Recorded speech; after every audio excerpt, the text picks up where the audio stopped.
On est aujourd'hui à la gare de Digne-les-Bains pour une cartopartie. Donc une cartopartie, ça consiste à relever sur le terrain un maximum d'éléments géographiques pour pouvoir ensuite les contribuer sur une carte en ligne libre OpenStreetMap. La seconde journée du GeoCamp PACA est dédiée au relevé de terrain effectué par les étudiants en géographie et géomatique dans les gares ferroviaires de la région. Aujourd'hui, à l'intérieur de ces bâtiments qui sont des gares, on a aussi des services. On a des problématiques d'accessibilité pour les personnes à mobilité réduite. Et là, tout l'enjeu, c'est de pouvoir utiliser des technologies qui sont accessibles financièrement aujourd'hui avec la miniaturisation des appareils et qui permettront demain, avec du Bluetooth, avec du Wi-Fi, avec du Li-Fi, d'utiliser des technologies radio ou lumineuses pour pouvoir se localiser à l'intérieur.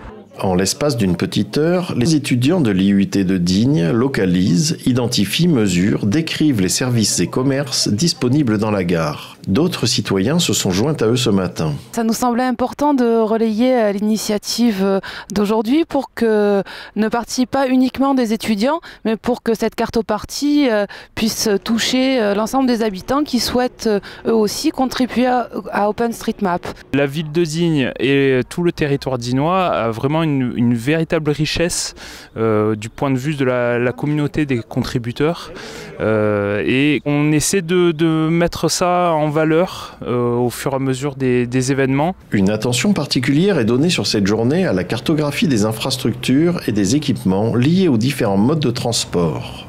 Piétons, deux roues, voitures, bus, train. C'est dans le prolongement d'un travail qu'on mène, notamment autour des questions de mobilité, en essayant de se servir de l'outil OpenStreetMap pour promouvoir des modes de mobilité autres que seuls en voiture.